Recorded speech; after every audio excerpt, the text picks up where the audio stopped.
I remember the moment it cracked. My sister's voice, sharp with entitlement, cut across the dinner table.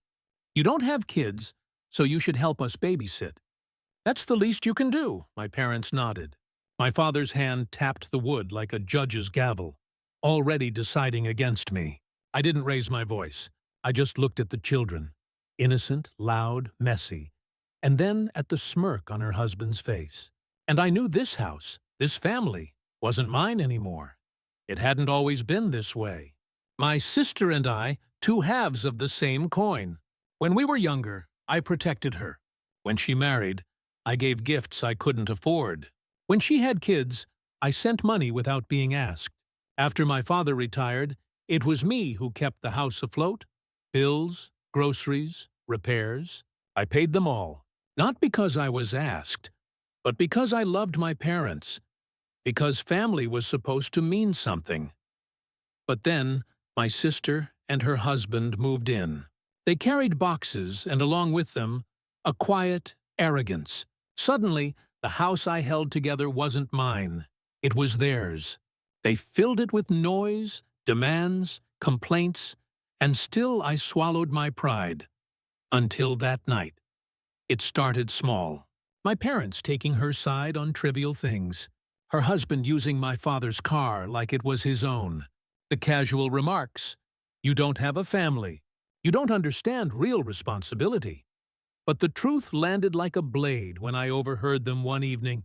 I had come home early. Their laughter leaked through the kitchen door. "She's pathetic," my brother-in-law said. "She thinks she's helping, but really she's just our ATM," my sister giggled. "Don't worry, she'll keep paying. She doesn't have anyone else. She needs us more than we need her." I didn't walk in. I didn't scream. I stood there silent, absorbing every word like poison. And in that silence, something shifted. I was done being their lifeline. I began to plan, not with rage, but with precision. I looked at the accounts I paid, the electricity, the water, the mortgage. I calculated every cost. I knew exactly how fragile their comfort was. Then I thought about timing. If I left in anger, they'd expect it. If I lashed out, they'd paint me as bitter, selfish. No, I needed silence. I needed them to believe I was still theirs, still obedient, still chained. So I smiled through the next dinners. I carried groceries. I paid another round of bills. But in the background, I searched apartments, leases, a place of my own. Every time my sister shoved responsibility onto me, every time her husband mocked me with that crooked grin, I nodded and I waited. I found a small apartment, nothing fancy, but mine. I signed the lease, paid the deposit quietly. Then came the move. I didn't announce it. I packed at night, box by box, storing them in my car. And when the last bill cycle ended, I walked out with my final bag. I left no note, no explanation, only silence. The first call came a week later. My mother's voice trembled. "The electricity, it's been cut off. Did you forget?" I said nothing. I let the silence answer for me.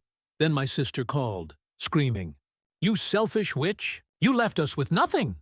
I almost laughed. Nothing. They had my parents' house. They had each other. They had their children. What they didn't have anymore was me. And without me, the house crumbled. The bills piled up.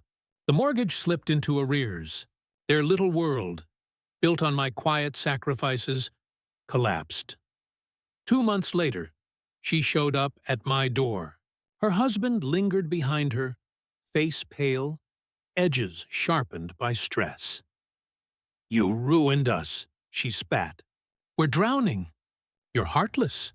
I let her talk. I let her rage. And when her breath broke, I finally spoke. "No," I said, calm, precise. "I simply stopped saving you." Her eyes widened. She knew then. All those years she thought I needed her. All those years she thought I was weak. But the truth stood before her. My strength was silence, my power was restraint, and my freedom was cutting them loose. "You wanted me to babysit your kids," I whispered. "But the truth is, I was babysitting all of you." Her mouth opened, then closed. No retort, no defense, only, the quiet realization of what she had lost. I closed the door on her that night, not in anger, but in peace. My apartment is small. Yes, my dinners are quiet, but they're mine. My money funds my life, not theirs. And for the first time in years, I breathe without the weight of their entitlement pressing on my chest. I still think about the look in her eyes, that flicker of recognition when she realized she had killed her golden goose. That moment was my victory, my justice, my revenge. They thought I was their servant, but I was the foundation. And when I walked away, the whole house fell.